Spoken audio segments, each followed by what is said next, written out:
take from a wider view. Bit again. Yeah, just back, please. Photo won't come there. camera is in the way. Chip it.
It was a hand done.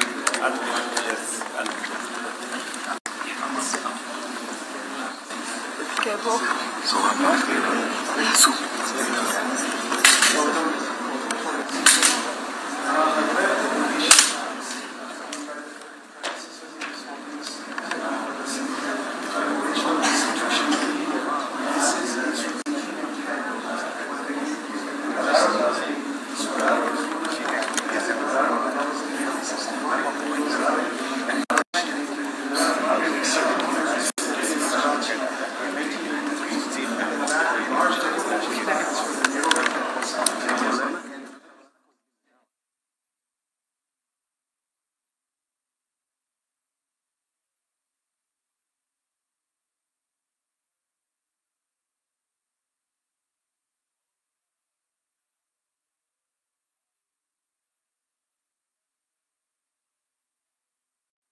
grandson.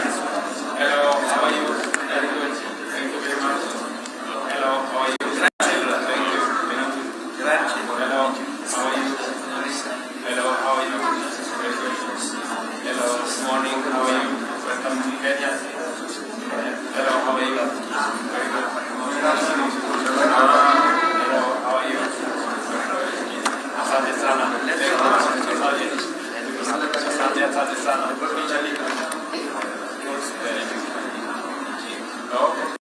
Okay. Habari. Very good. Habari mzee. How are you, Bwana Hepatullah? Very good. Very good. Hello. Chamge. How are you? Yeah, very good. Salama. Asante. Hello. How are you? Good friend, Mama. Thank you. He is our priest in Nairobi. Thank you. He is our priest in town. Hello, how are you? Thank you very much. The elders. Elders, how are you? Very good. He is from Zambia. Salama sana. Habari yako? Karibu sana. Habari kwema? Zambia salama. Yes. Asante sana. Family. Hello, how are you? This is the doctor from India. Hello. Very famous doctor. He lives in Bohra. Thank you very much. Asante sana. Nashukuru. Hello, how are you? Thank you very much. Hello, how are you? Thank you. Thank you very much. Asante sana. Habari yako? Very good. His Excellency. Ujambo bwana. Asante sana. Yes. Asante sana. I know this one. Hello, how are you? Thank you very much. Asante. Jambo. Asante sana. Habari yako? I know this one. Yes. Yes. Thank you. Chamge, how are you? Fine. How are you? Now these are the students. You are students. Hello, how are you? You are students here. How are you? Malaysia. Asante sana. Habari yako? Hello, how are you? Very good. Hello, how are you? Very much. Habari. Yes. Hello, how are you? Hello, how are you? Very good. Thank you. Thank you. You know me, I'm his brother. Thank you very much. Hello, how are you? Yeah. Okay.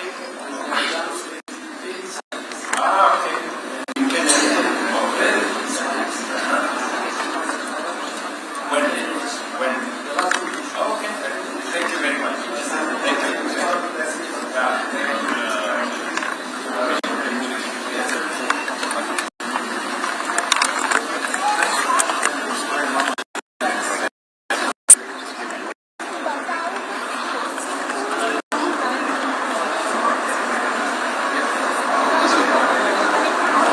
Let's move faster.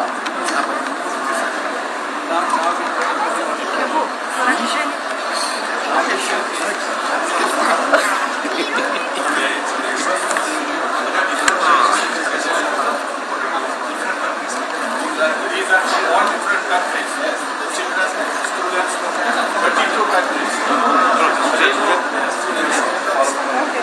Can we have a wider view? Is that okay? Thank you.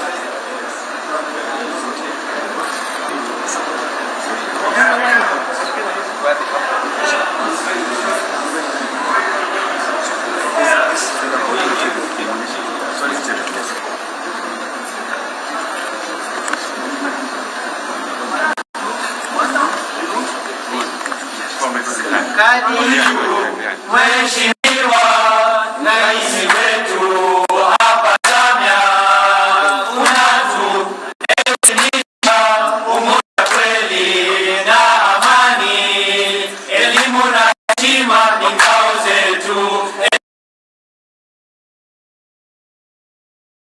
Kweli rais wetu, furaha imezidi ulipokuja hapa kwetu. Wewe si mgeni, wewe ni kweli familia yetu. Sisi ndugu yako, tujenge taifa, tunakupenda kweli.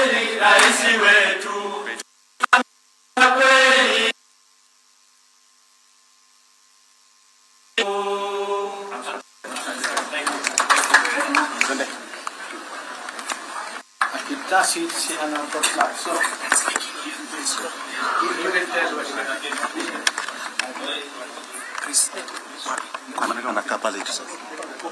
Okay, now.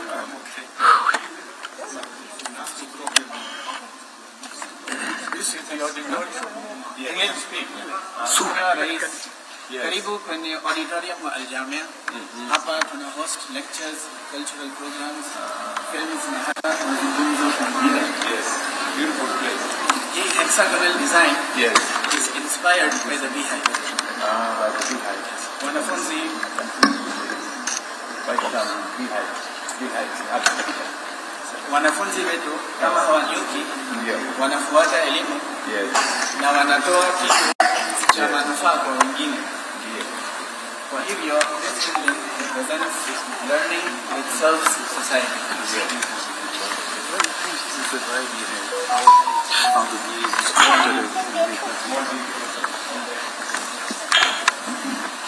Welcome, Your Excellency, welcome, Your Holiness, and all distinguished guests.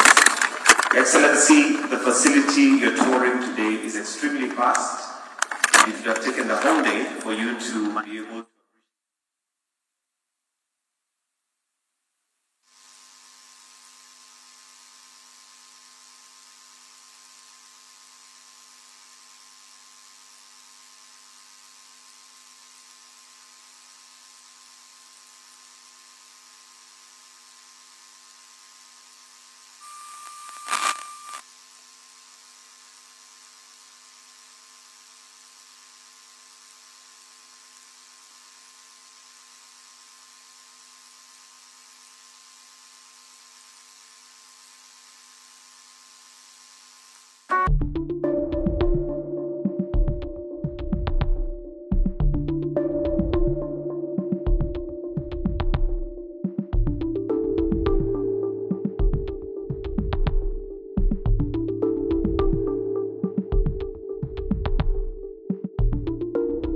In Nairobi, Kenya's capital and the gateway to Africa, that legacy finds renewed expression at Ojana to Sophia.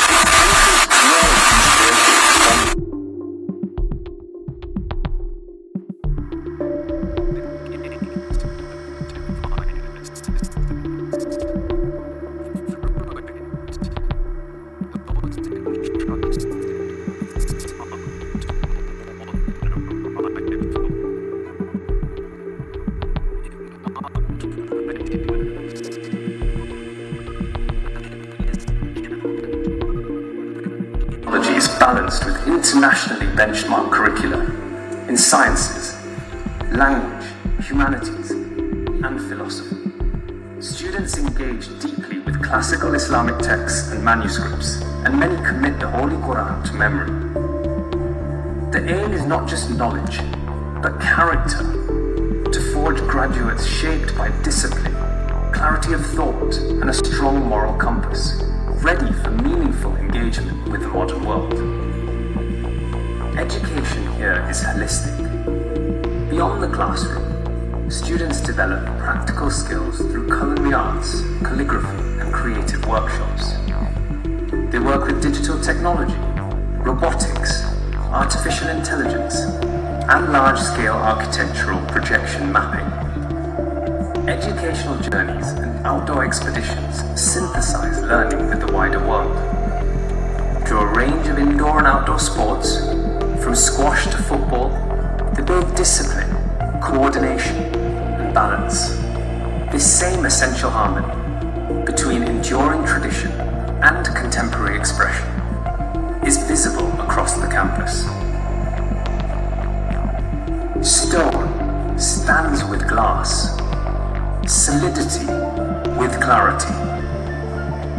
The architecture speaks a language shaped by centuries, expressed in a 21st century voice. At the front of the campus stands the masjid, anchoring the entire complex and placing the creator at the heart of daily life. It leads into a sequence of courtyards and learning spaces inspired by historic Fatimid centers, shaped for Nairobi's light, climate and landscape. At the entrance, dedicated to Quranic studies and memorization, Mahadu Zahra marks the threshold of the campus resembling the 1,000-year-old Fatimid Gate of Divine Assistance. The Iwan is the ceremonial hall, the venue for discourse and gatherings, while the dining hall sustains a long tradition of shared meals and community life. The library provides spaces for focused study, housing rare manuscripts alongside modern resources. Completing this core, the auditorium opens the campus to the wider community, a place for lectures, cultural programs, and dialogue. Residential spaces complete the campus. Separate residences for young women and men are designed as places of dignity, comfort, and growth. Today, Al Jamia enrolls more female students than male, an expression of the community's long-standing commitment to education for all. While Al Jamia's outlook is global, its roots in Kenyan soil are deep. Our story in Africa began long before these buildings, with wood and wind. Centuries ago, with the blessings of our spiritual leaders, our forefathers sailed from India on dhows guided by monsoon winds to settle along the East African coast. This campus honors that journey and that fortuitous arrival. Throughout it, Kenya is present. The woven facades of the residences echo the nests of the Kenyan weaver bird. Vertical elements recall the tall grasses of the savannah. Mosaics and stairwells draw from local textiles. Gardens and shaded walkways shape a campus within a living landscape. Open, breathable, and a reflection of a community woven into the fabric of this nation. This campus was a gift to Kenya from the 52nd Adai al-Mutlaq, His Holiness Sayyidina Muhammad Burhanuddin, on his 100th birthday, as an expression of gratitude, trust, and belonging. Today, under the guidance of his successor, His Holiness Sayyidina Mufaddal Saifuddin, the purpose of Al Jamia continues to be realized. Its graduates go on to serve primarily as clergy, educators, and administrators of the Dawoodi Bohra community, guiding congregations, managing local towns and institutions, and carrying forward the leadership's vision at the grassroots. Some later return to professional life in business and various other professions, but all leave Al Jamia as individuals committed to service. Under the guidance of His Holiness, these graduates stand at the heart of the community's initiatives, advancing food security, housing and urban renewal, ethical finance, environmental stewardship, healthcare, and education, translating His Holiness's message of faith and service into sustained action worldwide. Guided by these values, we are honored to welcome His Excellency Dr. William Samoei Ruto, President of the Republic of Kenya. Your Excellency visits us during the annual examinations of Al Jamia to Saifia. With the written examinations complete, students are now taking part in the oral examinations, where understanding is tested through dialogue, reflection, and presence of mind. The examinations are truly a community event, with His Holiness personally presiding daily for hours. The rectors of Al Jamia pose questions to students who respond before an audience of thousands. Your Excellency, your presence here today reaffirms a shared ideal, that education, faith, and service are foundations of national strength. An ideal to which you gave testament to when you conferred the Chief of the Order of the Golden Heart upon His Holiness Sayyidina Mufaddal Saifuddin, honoring a lifetime devoted to the betterment of humanity and to Kenya. Here at Al Jamia, learning is not an end in itself, it is preparation. As students pass through these gates, first as seekers and later as contributors, the purpose of Al Jamia becomes clear. For here, preparation finds its meaning in departure. This gate does not mark an end, but a beginning. The moment when knowledge steps into service.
Colin selesai. Over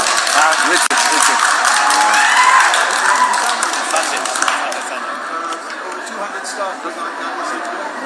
We're standing on the radiant axis, which goes all the way to the center of the campus. The so-called mainstream air connections. The sun passes directly over there. In the middle here we have the central courtyard, which is modeled on Cairo mosques in Cairo. The students come here to mingle, to study, to pray Quran as public. And either side is also residential buildings for the girls on this side and for the boys on that side. They're equally matched, both having their own gymnasium as well as their own swimming pool. But here,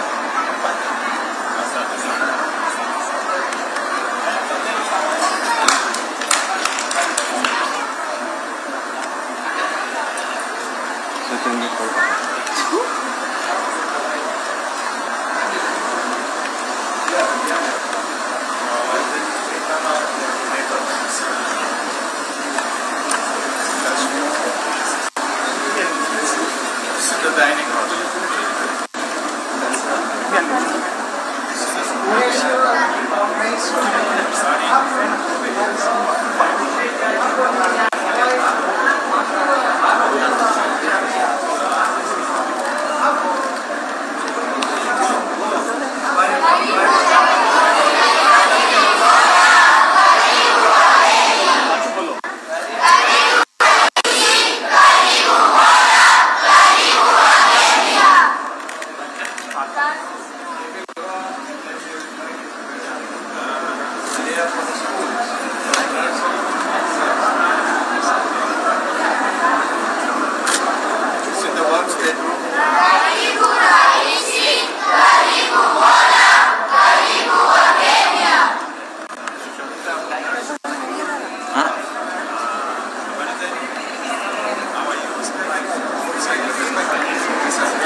Yes, we'll all move this side. We'll all move this side. Photographers here. This is our Chapati making section. This is the most important meal, part of our meal.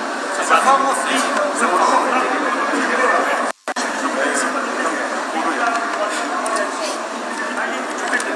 and this is how we honor our guests. And please be a part of the Chapati. Yes. Susan, there's going to be a photo taken here. This is come behind. Can we come behind? This come behind. Yeah. Monzia.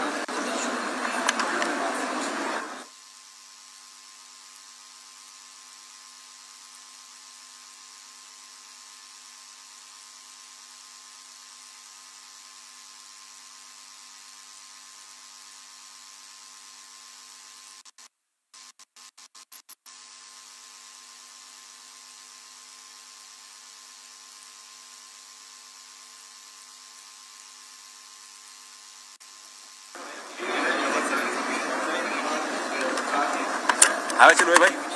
Just a little bit. Huh? Sawa. Nasonga mbele.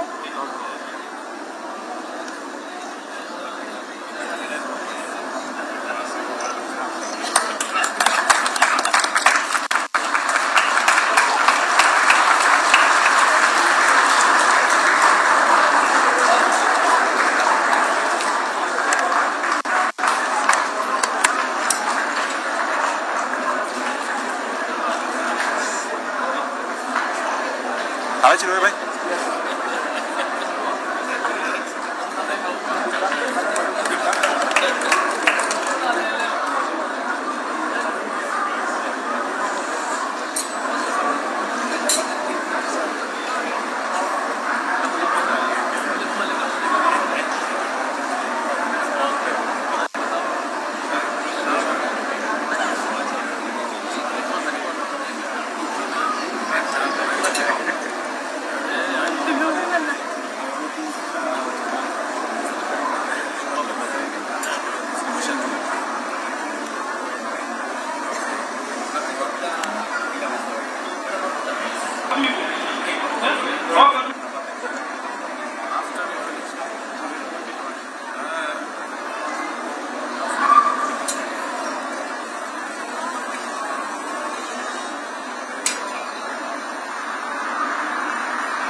Thank you very much.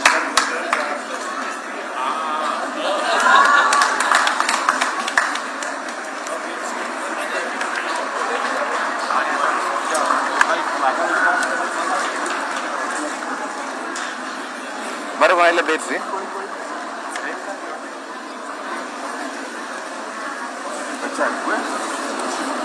Mimi nasikia joto kama niko mgonjwa.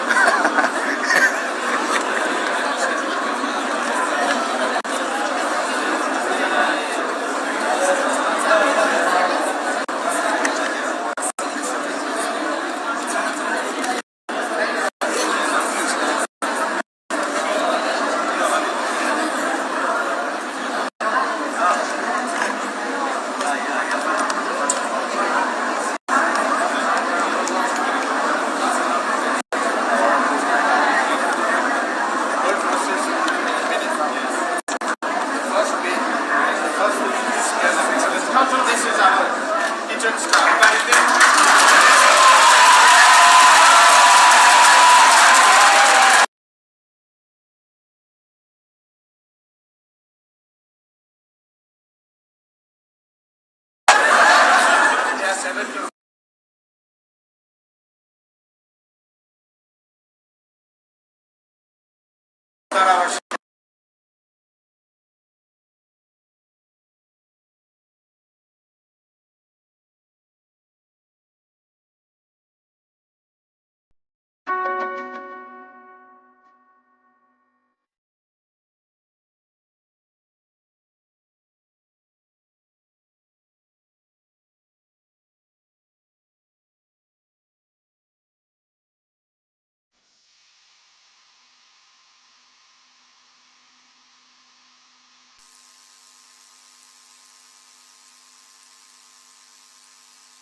Asante sana.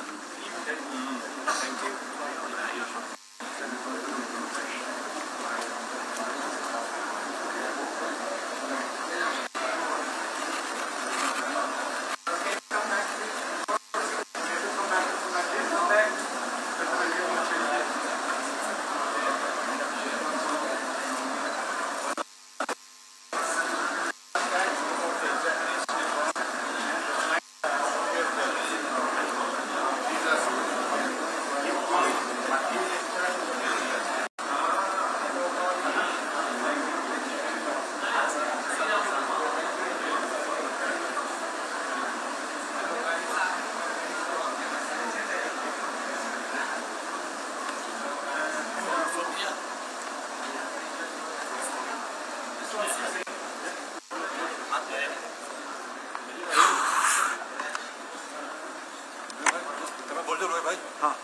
So just come a bit on the left. Yeah, just excuse me. Yeah. Empty.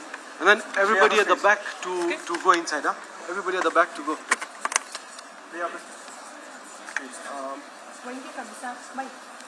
So you just come behind, come behind.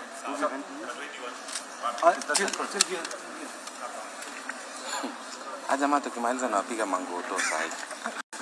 Jogo kwa shot.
Empower the young generation, empower them to write and get those lessons.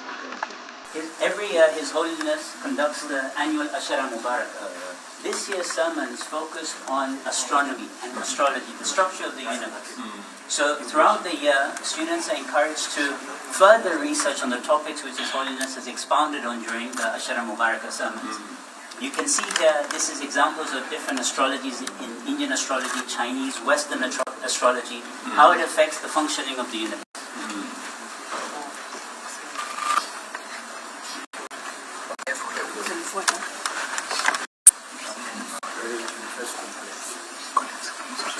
Your Excellency, the library houses invaluable objects which are part of His Holiness's private collection. Here we have what we call tiras, which are textile fragments which are over 1,000 years old. They're especially kept in a vault upstairs under humidity controlled and temperature controlled conditions. This is a vase which was specially produced for when His Holiness conducted the Ashara Mubarakah 10 years ago in Dar es Salaam. This is a covering of the shrine in Egypt, in Cairo. Okay. So all these artifacts. Yes. You may recognize this artifact as well. Yes. This was the first time you met His Holiness. Yes. When you presented him this award. Yes. Thank you very much. Part of the collection are specially kept manuscripts and books. His Holiness's grandfather's signature and initials are on this book. How many years old? This is approximately 80 to 90 years old. 80 years. This is over from 1665, so it is over 400 years old. This is hand-scribed. Students are encouraged on specially handmade paper and ink to reproduce manuscripts. That's what is that there. Yes. They're telling you to showing you how they do. I'd like to introduce my colleague who will explain to you about these maps. Karibuni. Asante sana. How are you? Very good. Yes. Jamiat Safia houses some very unique medieval maps. So these are 16th century, and they were produced by a German scholar and cartographer named Sebastian Munster. This one is a mid-1500 map of Africa. This one is of Cairo, which is particular importance to the Dawoodi Bohra community, because that was the center where we draw our cultural and spiritual heritage to the Fatimis. From Egypt. Yes, from Egypt. From Cairo. These are the coins of the rulers of that time. And then these are 4 port cities that represent trade hubs during the 15th century.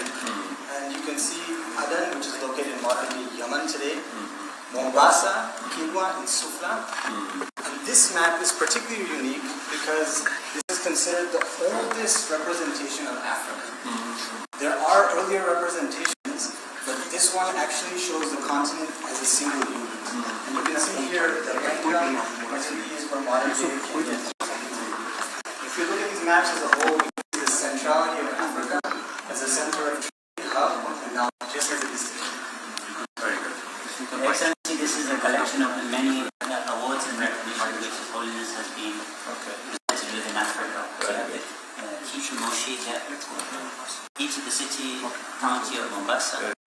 This is from 10 years ago when His Holiness and President Uhuru Kenyatta then inaugurated the campus. And this is, just like you have the golden order of the golden hands here, the President awarded His Holiness in recognition of his efforts, the order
Excellency Dr. William Samoei Ruto, President and Commander-in-Chief of Kenya.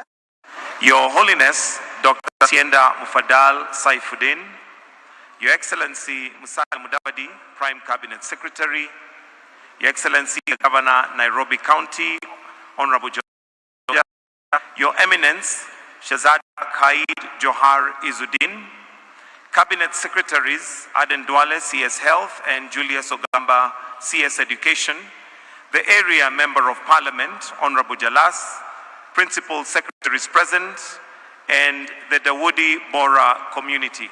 Your Excellency, to start us off, we have some citations, so allow me to invite Mustafa Tajbai, who will lead us in that session of citations. Welcome.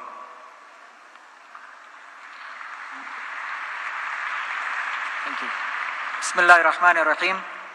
Your Excellency, Your Holiness, respected guests. To mark this special occasion, we will now present a brief program reflecting the spiritual and cultural ethos of this institution and its relationship to the nation. We will begin with a sequence of recitations.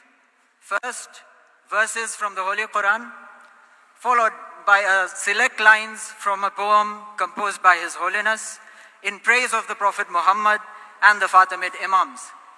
And finally, a Swahili poem presented by our students in honor of His Excellency the President and the people of the nation.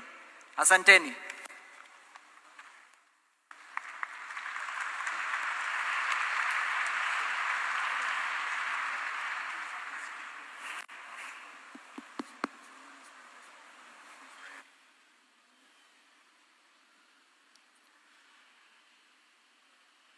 أعوذ بالله السميع العليم من الشيطان الرجيم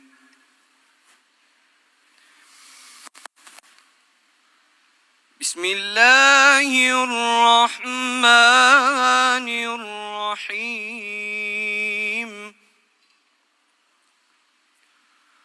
قل هو الله أحد الله الصمد لم يلد ولم يولد ولم يكن له كفوا أحد صدق الله العلي العظيم.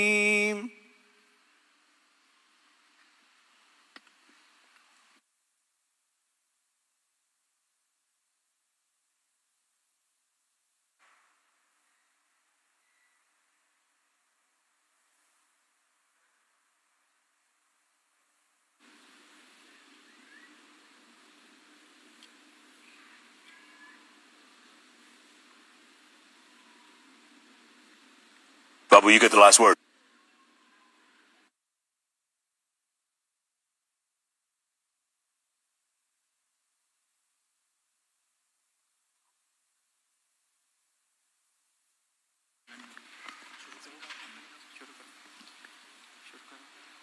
على النبي أئمتي حبي لكم أنتم أحب أحبتي حبي لكم لم أخل قط من الأنيس وكيف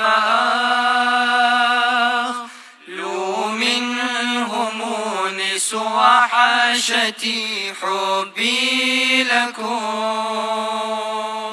عدلا أقيم الأمن في كل البلاد لدى المخاوف منعتي حبي لكم المخلصون ولكم هم أقرباء حيث نسبة أسرتي حبي لكم. Mheshimiwa Rais wetu mpendwa, sasa Al-Jamia inakuletea ujumbe wa maombi, upendo na kujenga taifa. Tunaamini utaipenda. Mungu akubariki sana na Mungu aibariki Kenya. Asante sana.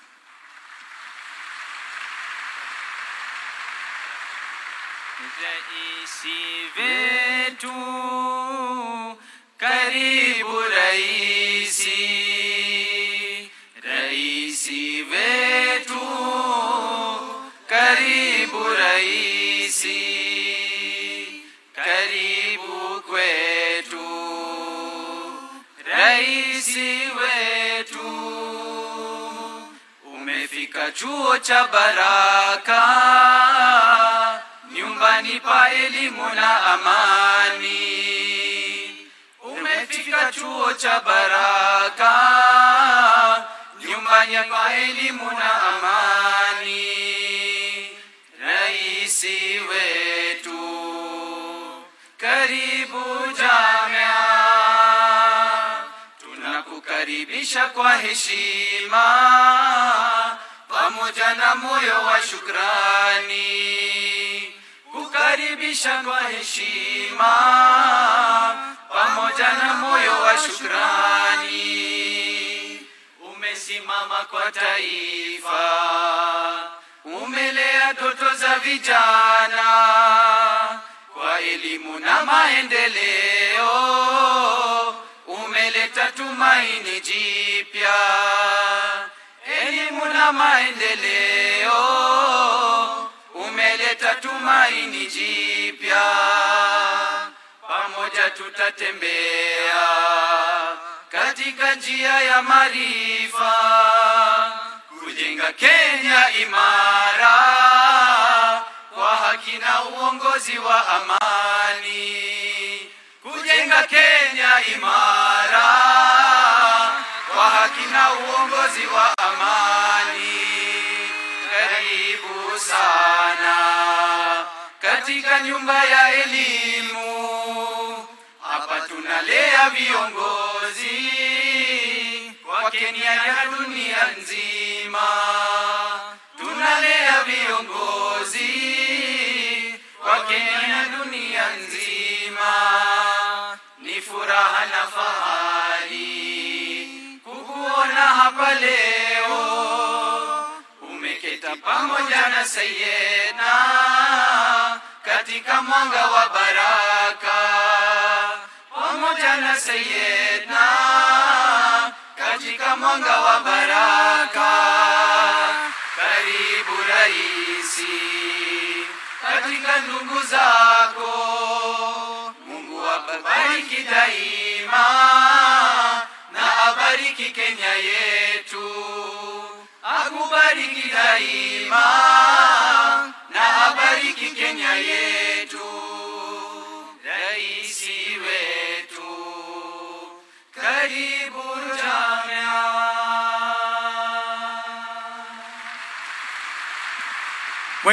Mheshimiwa Rais, unaona tumekupenda sana.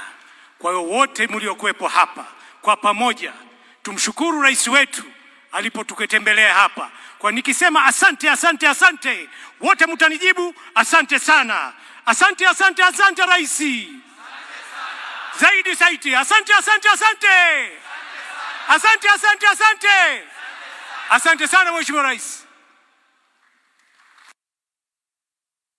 Tuwapongeze tena kwa makofi, tuwapongeze kwa makofi. Your Excellency, the President, Your Holiness, at this point, allow me to invite the Governor, Nairobi County, to speak very briefly before we progress with the rest of the program. Karibu. Thank you. Your Excellency, President William Samoei Ruto, the President of the Republic of Kenya, and the Commander-in-Chief of our Defense Forces, Your Holiness, Dr. Sayyidna Mufadal Saifuddin, we're very privileged and honored to have you in Nairobi, the Prime Cabinet Secretary and all other leaders and the entire Bohra community. let me take this very brief opportunity to welcome you to Nairobi. I know we have those who are from far and wide, from different countries and from different parts of our region and of our country, Kenya. Karibuni sana Nairobi. Mjisikie mko nyumbani. You are part of us and we are part of you.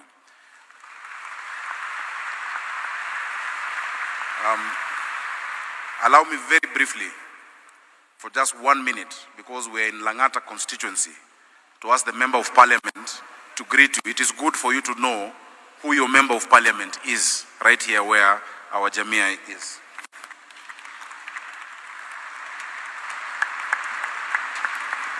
Thank you so much, Your Excellency, Your Holiness, Prime Cabinet Secretary, our CS Education, His Excellency the Governor, and the larger Bohra community. I just want to take this opportunity to thank everyone who's traveled far and to be here today, and those of us who've always been here. This is not my first time here. We have a great relationship with the Bohra community, and they are here domiciled here in Karen, Langata. We appreciate you. We will always work together with you and will always support you. Your Excellency, there's one request that they've always made anytime I've come here. The community here in Karen is growing so big.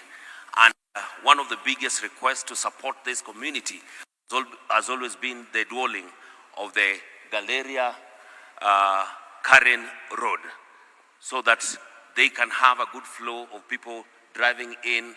The congestion around that place has always been bad. Then lastly, I don't wish anybody to go through this, but this is where we all end up in death. They've always requested for a special place, a final resting place, burial site around the Langata cemetery. It is a request that has always been made again and again anytime I visit here. Please kindly, if we can consider that, it will go a long way. Thank you so much, Your Excellency. I appreciate it. Karibuni sana Langata. Asante sana. Kwa sababu ya muda, Your Excellency, because of time, I will not say much, but really just to echo and to emphasize what your Member of Parliament has said. Your Excellency, for many, many years, this community has been a great part of our country and of Nairobi, and we have a great cooperation with them. This is not my first time at Al-Jamia to Saifia. Could be my fourth time, if I'm not wrong. Your Excellency, I came here as Senator, I've come here as Governor, and I will keep coming, and we're working very closely. Mheshimiwa Jalango, the requests that have been made have already made a lot of progress. Your Excellency, we have already given them land at Langata Cemetery for a special final resting place. They had asked for more land, but we said, if you look at them, they are so healthy. And they grow to 100 years and above. So you don't need a bigger space. That space that we've given you is enough, because with the blessings of Allah, we will live long and healthy life. But and so we don't want it to fill up, but we'll keep working together. Your Excellency, the Bohra community in their schools in Nairobi and in many other areas, especially I remember a special time during COVID, they really, really supported the communities in Nairobi with food and with different support. Please keep doing that. Finally, Your Excellency, the values that this community holds are values that we need in our country. Zile sera ambazo mnazo ni sera za nchi yetu. If you look at how the honeycomb operates, the beehive operates, that many people cooperate, work together, bring different influences from different parts, synthesize knowledge, and bring out something beautiful to our society. Those are values that we need, because in that society, there is respect, there is kindness. You look out for each other, for your brother, you look out for your sister. Your Excellency, finally, allow me to really ask that we deepen that cooperation. I want to thank you also, because the second request the MP has made is something you have already committed to and provided funds. We are dualing the road from Galleria, Monlangata Road, up until Karen Shopping Center. It is going to be a dual carriage, and that work has already been given to the Kenya Urban Roads Authority. They have taught me many things, Your Excellency, and I want you to try, because I've seen you making chapati, And I'm sorry, Your Excellency, if you thought you'll run away from chapati, you will not. It will haunt you. But next time you have lunch, before you eat, take a pinch of salt and put it in your mouth before you start. And then when you finish, also finish with a pinch of salt. It keeps you healthy for a long time. And it nourishes your body. The first time I came, I was amazed that there is zero wastage of food in this campus. Zero wastage. There is actually, every day there's a group whose work is to finish all the food from the sufuria to the plates. That is amazing respect for God. So I will ask Your Excellency, when you have time, when there's not much activity, come alone and have a real tour, because you have not seen half of what is in this campus. May God bless you. Thank you. Thank you. Thank you so much, Governor Nairobi. Next, Your Excellency, I'll invite the Cabinet Secretary for Ministry of Education, Mr. Julius Migoso Gamba, to make some few remarks. Tumkaribishe kwa makofi tafadhali. Karibu Waziri.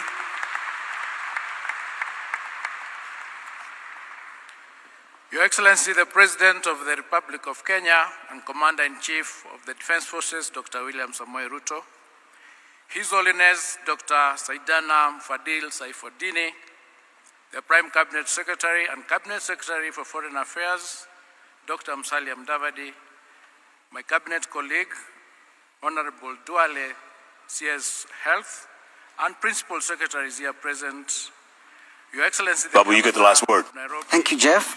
the entire Bohra community, First, I want to present, distinguished guests, ladies and gentlemen, good. Babu, you get the last word. Your Excellency, just allow me to invite my cabinet colleague to say a few words before I do very, very brief remarks. Honorable Duale.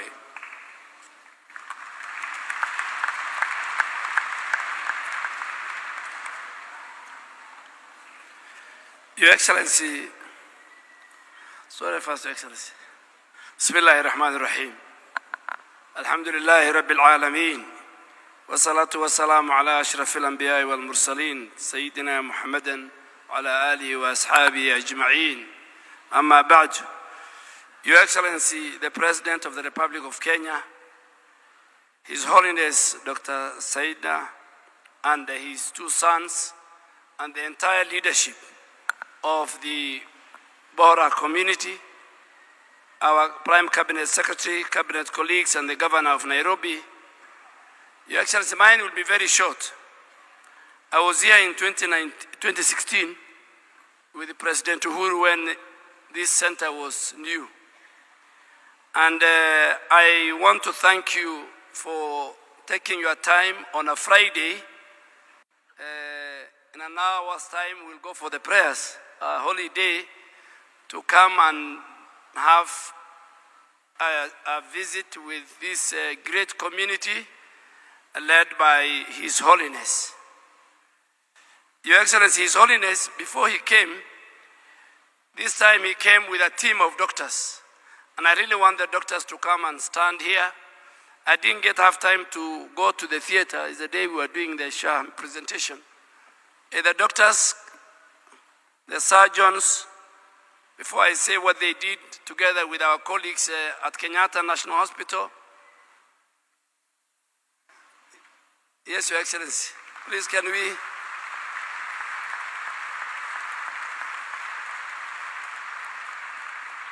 They are dressed in religious attire, but these are top surgeons. And Your Excellency, in total, these great doctors with our team at Kenyatta National Hospital and Kenyatta University Teaching and Referral Hospital, our two premier hospitals, they were able to do a laparoscopic surgery for 13 Kenyans who are very, very poor, and Shah has covered the whole cost. They were able to do orthopedic surgery on 22 Kenyans and urological surgery on 11 Kenyans. In total, they have performed 71 surgeries in 2 days. Thank you very much. Their target was 53, but both our team and this great team, and we really want to thank His Holiness, and we really want him to help us more in the health sector. Your Excellency, the second most important is that this great community is supporting us in your health agenda. They are building a level 4 hospital in Likoni, and the facilities that they run are SHA compliant, and we have no issues. So they really believe in the universal health coverage agenda of our administration. Finally, Your Excellency, you have been a very great friend of the Muslim community. Not now as a president, but even when you joined politics. You are the only person of another faith that we know in this country who has participated in the construction of masjid, in the construction of madrasas, in Islamic schools, more than any other leader who is of another faith. And we are very happy, Your Excellency, because we have a president who believes in faith, who believes in spiritual guidance. And Your Excellency, since 1st of January, when you announced that your administration will deal with matter of drug and substance abuse, the Muslim Ummah and the Kenyan community in general are very, very happy. Very happy when we go to the mosque, because these young people here, apart from learning and I want to say that I've attended many recitation, and I was listening to the young man who did the recitation. I think it's one of the best tajweed I have come across. I was in Eldoret, Your Excellency, the other day on the same function. So the teachers here, we should clap for them. Very good tajweed. So Your Excellency, you see integration of a community, secular education, religious education, good leadership led by His Holiness and the entire team will mold this community, and you know it, they are very good in healthcare, they have good professionals, they have good business people, they have good religious people, and I think a lot we can learn from them as a country. And Your Excellency, on behalf of the Muslim community in our country, I want to thank you most sincerely. And we will work with you. This community and all of us will work with you to the vision that you want to deliver on affordable housing, on healthcare, on infrastructure, on energy, and on education, and giving employment to the young people. With those many remarks, Your Excellency, thank you very much. May God bless you, and may God bless our country.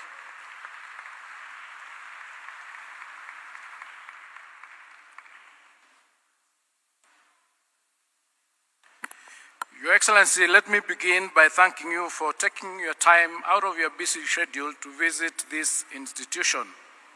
Your visit here today reinforces the conviction that we all hold that Kenya's future depends not only on academic achievement, but also on the development of disciplined, ethical, and responsive citizens. Your Excellency, I had the privilege, under the invitation of my learned friend, Hamza Taher and Mzee Kureshi, to visit this campus in November 2024, during which I witnessed for the first time the state-of-the-art facilities, the serene and conducive learning environment, and above all, the discipline and dedicated exhibited by the students herein. Your Excellency, the reforms that we are rolling out in the education sector under your visionary leadership seek to entrench holistic education. We seek learning institutions and environments where intellectual development grows alongside character, responsibility, and civic awareness. This institution reflects these priorities in practice. The order, the cleanness, and the discipline across this campus speak clearly of an institution committed to excellence, respect, and purpose. Your Excellency, may I take this opportunity to express our deep gratitude to His Holiness Saidana Mfadil Saifuddin. His Holiness stands as a revered scholar, a global leader, and a humanitarian whose lifelong mission places education at its very center. His vision reminds us that education must nurture the mind while shaping moral character. This way, we will produce graduates with integrity who will lead with both conscience and competence. This institution offers Kenya a powerful example of value-based education. Education here carries purpose beyond personal advancement in order to serve humanity. Students understand learning as a responsibility towards others and towards society at large. Al-Jamia to Salika enriches Kenya's educational landscape through innovation, mentorship, and sustained commitment to youth development. From its architecture to its curriculum, this institution shows how tradition and modernity move forward together. It honors heritage while engaging confidently with rapidly advancing world. These lessons resonate strongly with our own educational ambitions under your transformative reform. For this reason, Your Excellency, we value our partnership with this institution as it aligns fully with our national objectives in the education sector. Once again, we commend the leadership, the faculty, and students of this academy for their commitment to value-driven excellence, as we thank His Holiness for his enduring contribution to education and humanity. Their contribution range from school buildings to infrastructure to school feeding in our many institutions. We look forward to strengthen and deepen our collaboration in nurturing generations that will serve Kenya and the world with knowledge, integrity, and purpose. At this juncture, Your Excellency, may I now invite the Prime Cabinet Secretary and Cabinet Secretary for Foreign and Diaspora Affairs, Dr. Musalia Mudavadi, to deliver his remarks. I thank you and Happy New Year to all of us.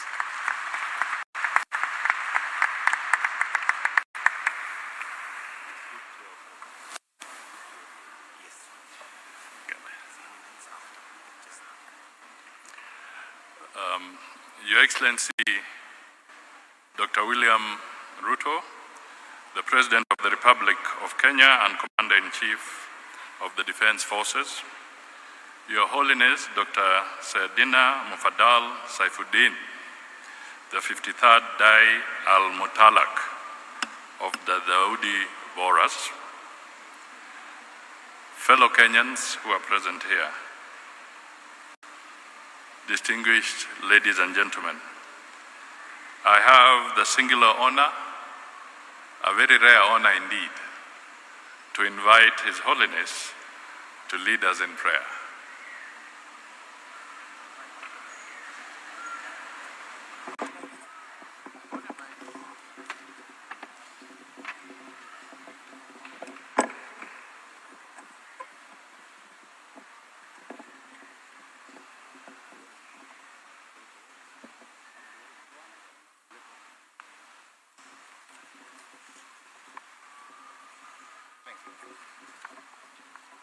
أعوذ بالله السميع العليم من الشيطان الرجيم بسم الله الرحمن الرحيم الحمد لله وسلام على عباده الذين اصطفى اللهم صل على محمد وعلى آل محمد وبارك وسلم السلام عليكم ورحمة الله وبركاته. Your Excellency, the President of the Republic of Kenya, Dr. William Samoei Ruto. Thank you. أعزائي مهمانو دوستو المؤمنين جماعة أهلا وسهلا قريبوني الجامعة السيفية Your Excellency. आज आप यहाँ आया शो हमें तहे दिल से यानी कदर करता हुआ आपका शुक्रगुजार से आपका ने हमारा दरमियान मोहब्बत और रिश्तों हमेशा बाकी रहे।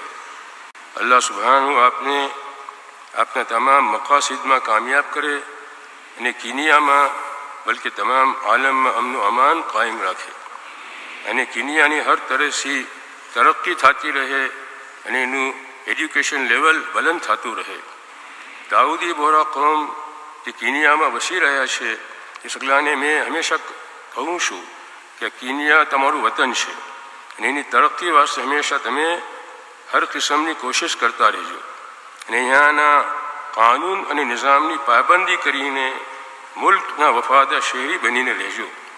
आज कीनिया की गवर्नमेंट और बाशिंदा वास्ते दुआ करूँ छूँ कि अल्लाह सुब्हानहू आप सकला ने हमेशा खुशहाल बाकी रखे, यानी आपकी हर उम्मीद तमाम करे।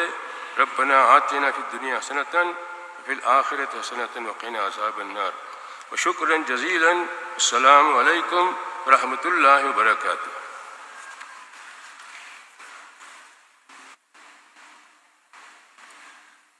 Thank you, Your Holiness. May I now invite His Eminence, Qaid Joha Aziuddin, to step forward and make his remarks.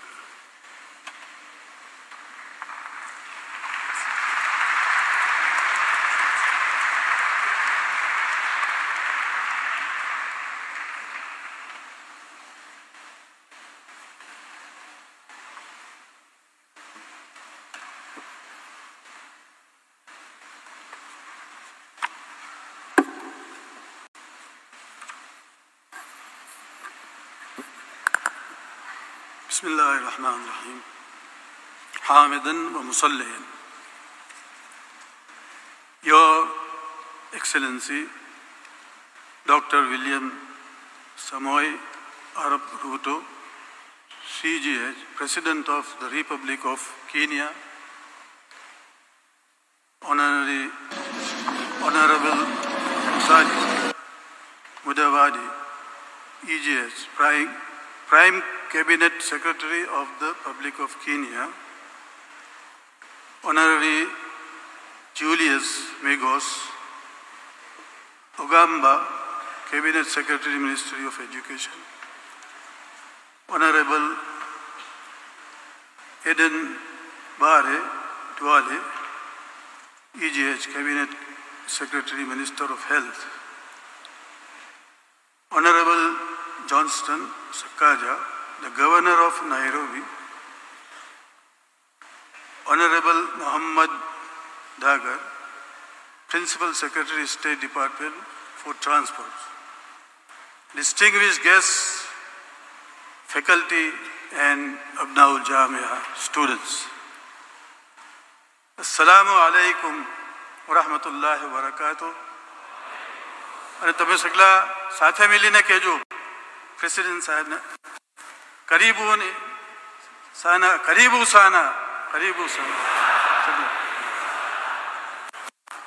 It is a profound honor to welcome you to Al-Jami'atu Saifiya today.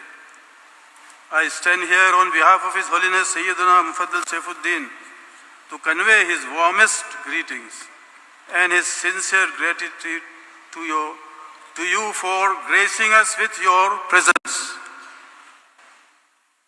Your Excellency, looking around this courtyard, you will see a gathering that is truly global.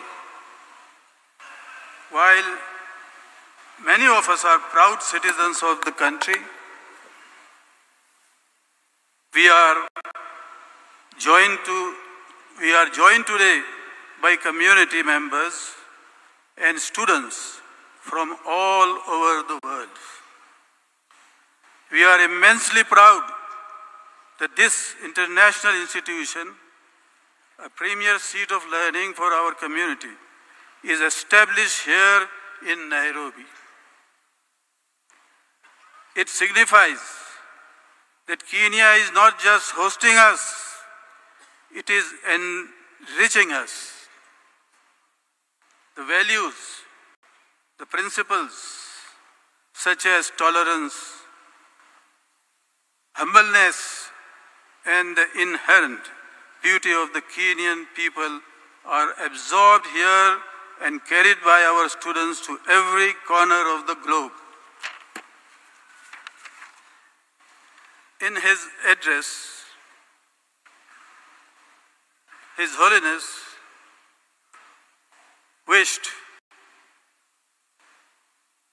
His Holiness spoke with deep feeling for this nation. He wished fervent prayers for the continued development of Kenya and specifically for the betterment of education across the country. He prayed for you, Your Excellency, that your aspiration for this nation are realized and that your vision bears fruit. Furthermore,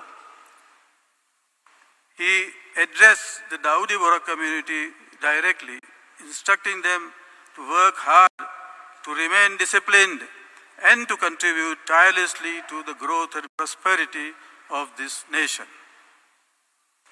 This spirit of contribution is reflected in the very architecture that surrounds us.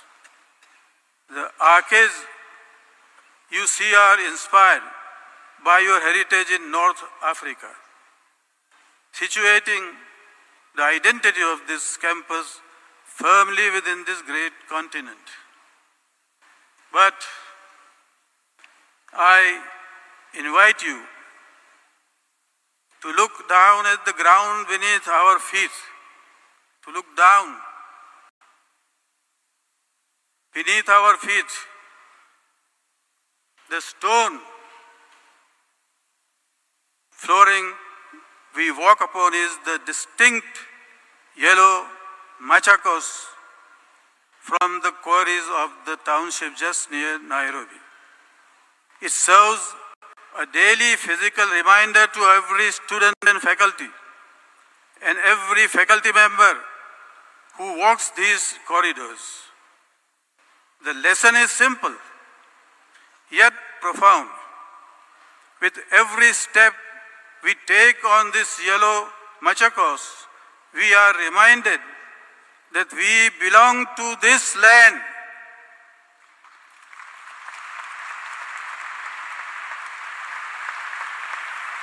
We are grounded here. And just as this local stone supports this structure, we must, with resilience and strength, support this nation and serve its people.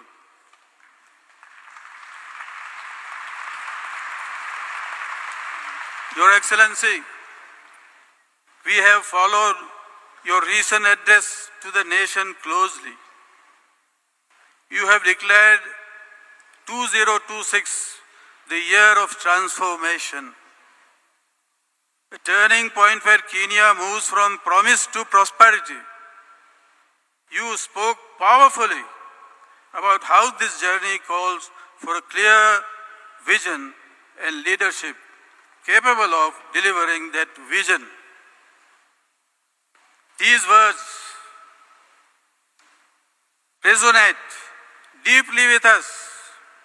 We share your conviction that the future belongs to those who value production, skills, development, and hard work.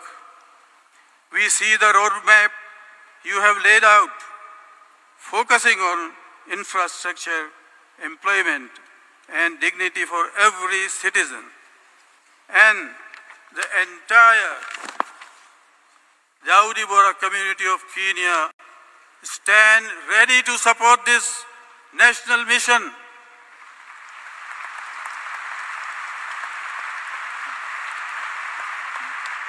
By holding the values of this discipline and integrity, and by contributing through trade and service, we are committed to playing our part in the transformation you are leading.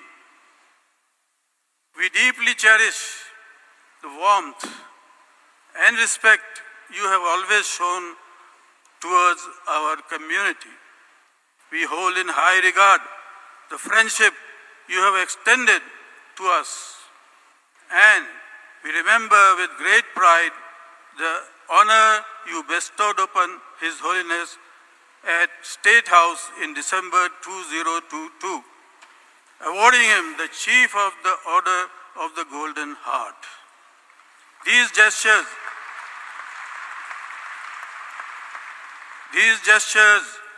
speak of a bond built on sincerity and shared values.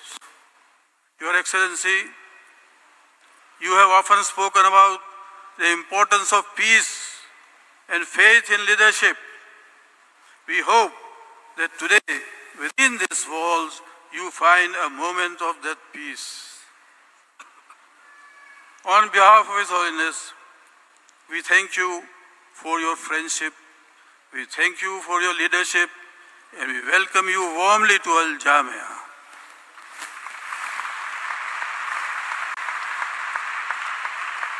We wish you and the people of Kenya continued peace, progress, and prosperity. Thank you very much.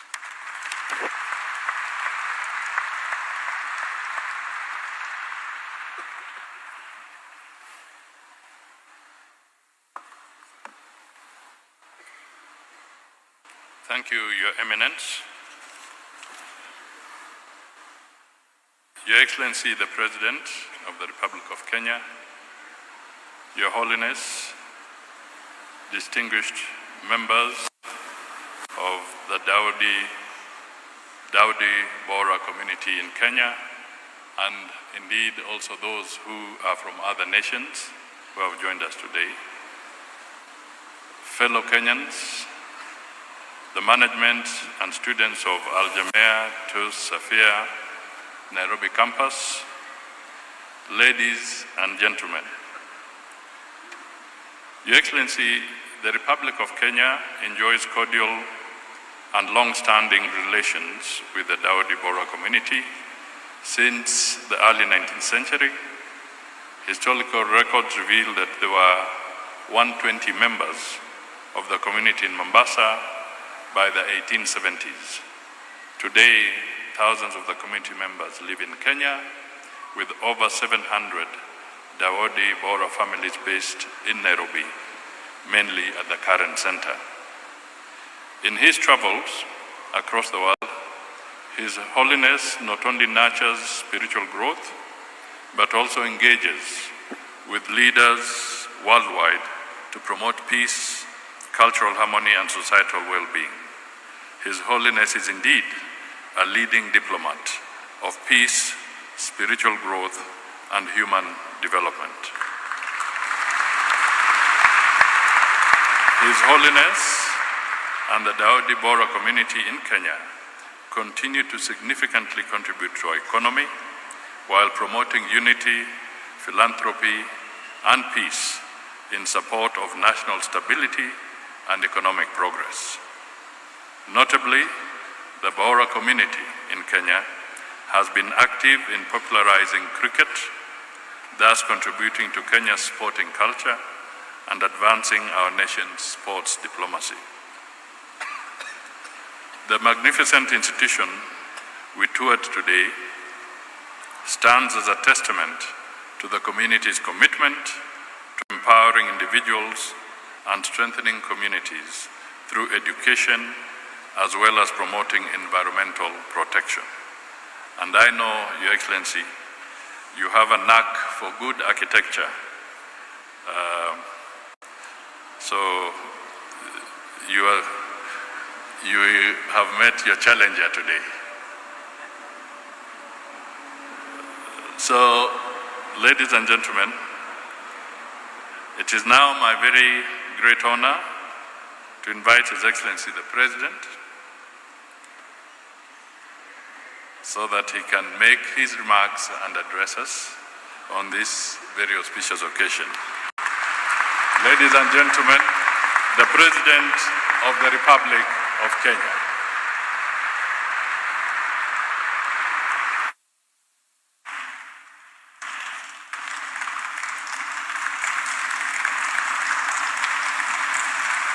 Sorry.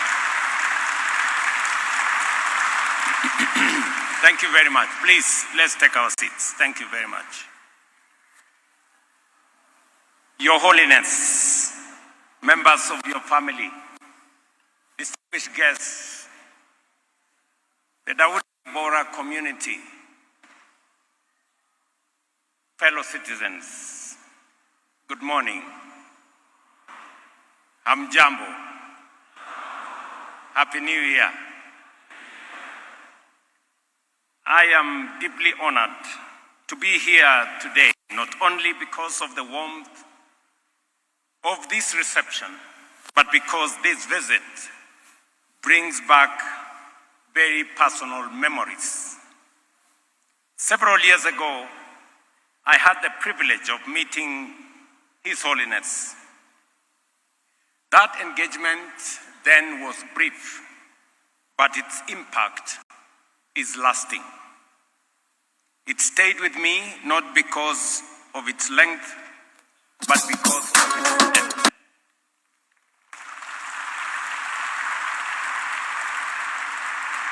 It was marked by three exceptional qualities: clarity of thoughts, humility of spirit, and a profound sense of purpose.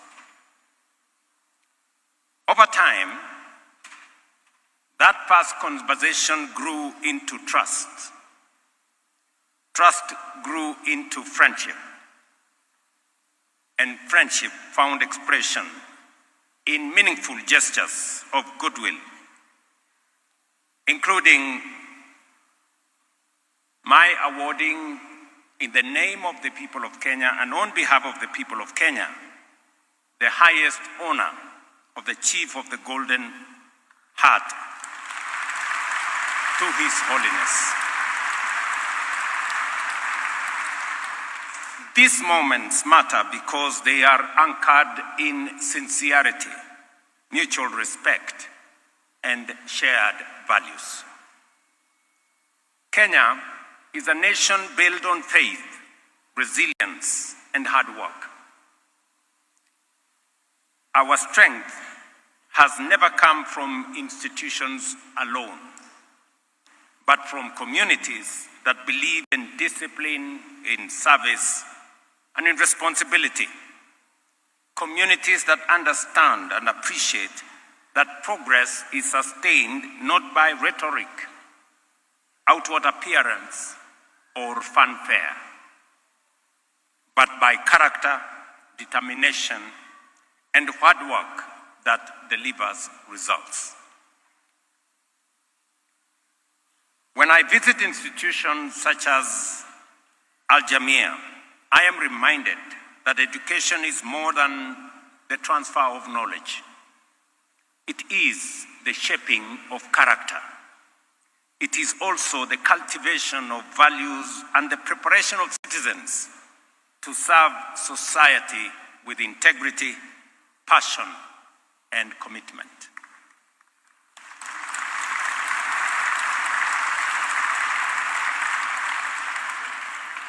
The Dawoodi Bohra community has been woven into Kenya's social fabric for generations.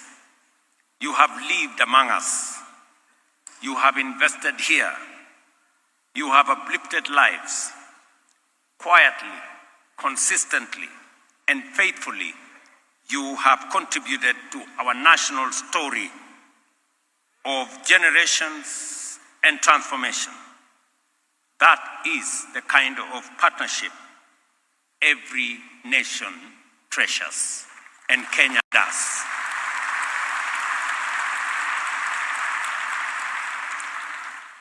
When our First Lady, Rachel, visited this community, she observed that Kenya is integral to the Dawoodi Bohra community, and the Dawoodi Bohra community are integral to Kenya. I believe she aptly captured the essence of the relationship between this community and this nation.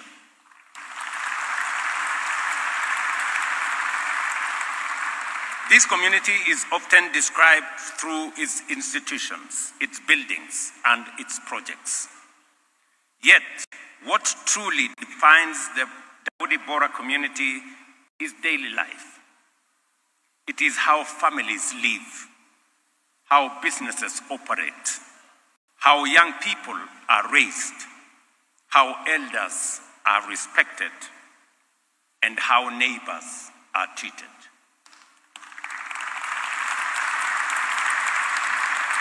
That daily conduct adds value to Kenya in ways not always captured by statistics or spreadsheets. Through honesty in trade, through commitment to education, and through service without spectacle. In a world where many retreat inward or define themselves narrowly by identity, the Dawoodi Bohra community demonstrates a different path. You remain deeply rooted in faith while truly and fully engaged in society. You preserve tradition while embracing the future. You do not wait for conditions to be perfect. You begin, you persevere, you deliver, and you make conditions better.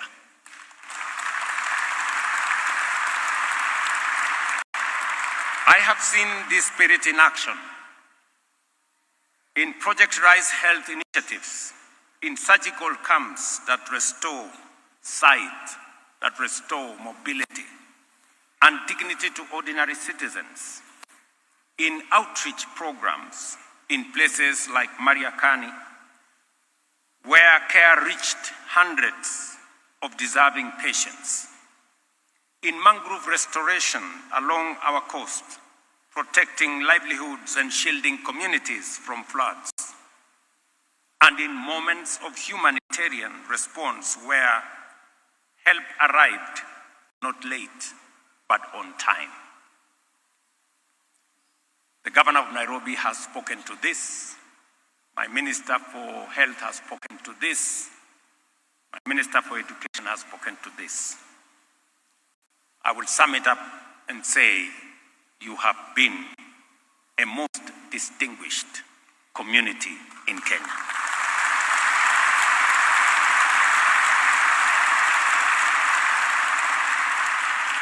There is much our nation can learn from this community. The value of patience over haste, planning over ad hoc action, and institutions that endure rather than impress. It is for this reason that the government of Kenya welcomes the continued engagement of the Dawoodi Bohra community, not just as donors alone, but as partners in building a healthier, more productive, and more cohesive nation. You have partnered with us in many respects, in education, in health, and I want to tell you, Your Holiness, the members of this community, they pay their taxes.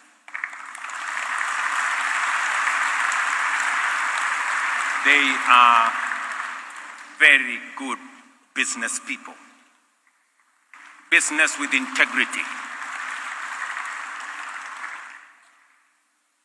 And as we journey as a nation, they have been part and parcel of the Kenyan community marching forward.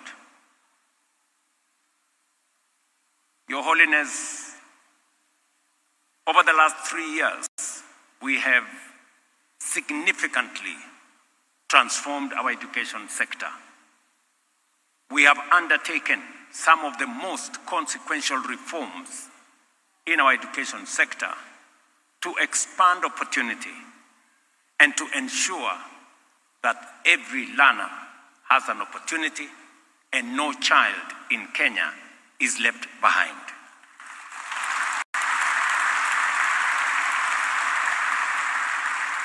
We have expanded learning spaces with 23,000 classrooms built over the last 3 years. We have expanded the number of teachers with 100,000 teachers hired in the last 3 years.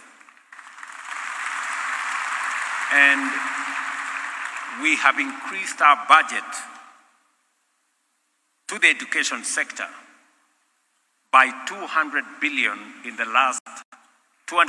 Kenyan shillings in the last 3 years to make sure that we support all our learners and also forge a student-centered funding model to ensure that our universities remain sustainable and every student in college and university is treated fairly and bursaries and grants are given on merit.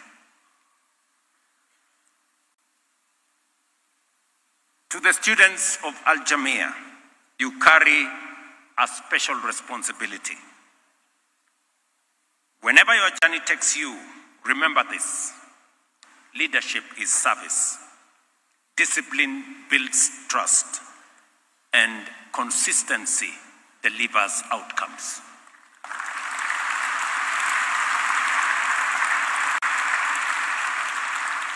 I did inform the nation that in the transformation of Kenya, education is going to be at the center of that transformation. We just concluded examinations where 53% of learners joined STEM pathway.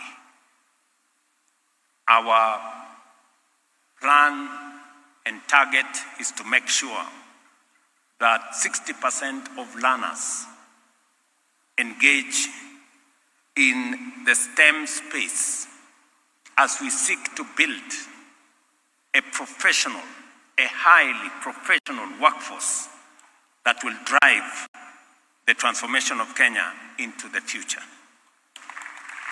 It is my wish and expectation that this university will participate with us as we develop the highest caliber of professional human capital that we need for the transformation of our nation as we seek to take Kenya from a third world country to a first world country.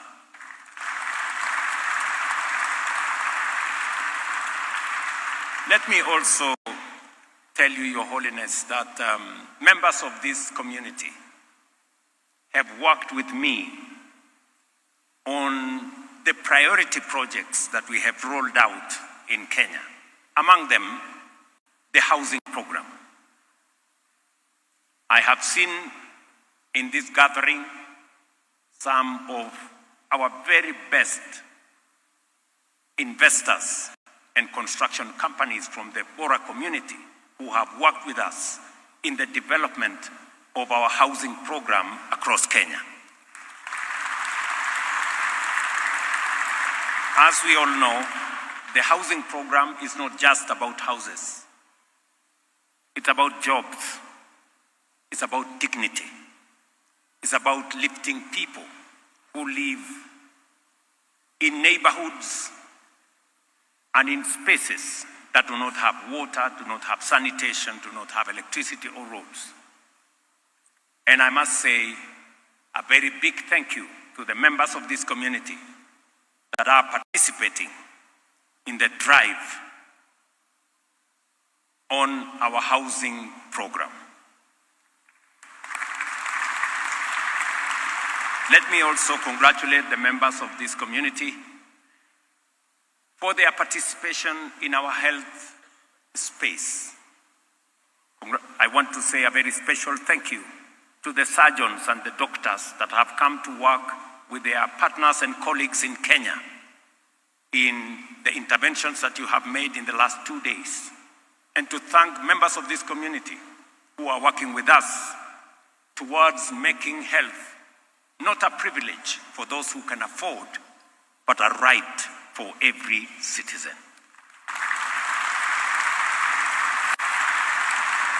And as has been said, 28.5 million Kenyans today are registered in SHA as part of our program of making sure that access to health is universal, reaches every citizen. I want to thank members of this community for being part of the ecosystem of hospitals that support our universal health coverage and partner with SHA so that health can be affordable and accessible to the majority of citizens.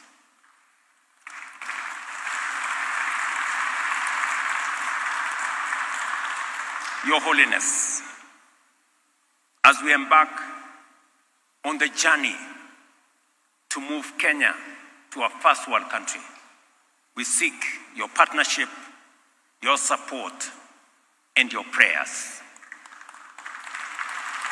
We are confident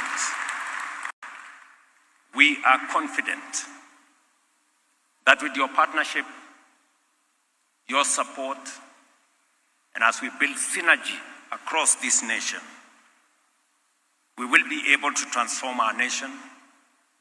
We will be able to generate an extra 10,000 megawatts of energy to power our industry and to support our transformation. We will be able to invest, as has been requested here, in infrastructure. At the moment, we have 6,000 kilometers of tarmac roads going on. We are seeking to add another 28,000, and I'm asking the governor of Nairobi that as we look at the next priority areas to make sure that the roads that were raised by the MP of this area are included in the plan that we have so that we can serve every community and every region and every part of this city and of the Republic of Kenya.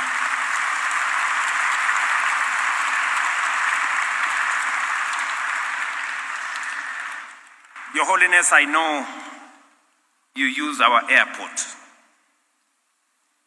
I just want to assure you that this year we will be building a new world-class airport.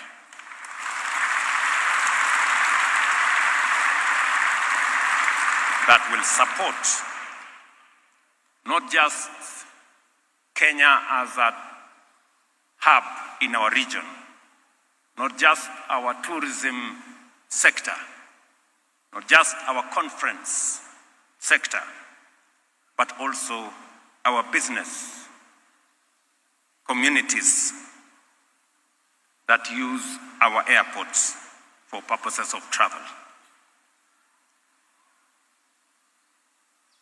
Your Holiness, I want to thank you for your leadership in providing direction in uncertainty, clarity in complexity, and calm in a restless world. In Kenya, you have a partner, and in me, you have a friend to work with as we serve this community and as we serve the people of Kenya and humanity in general. Thank you very much, and God bless you.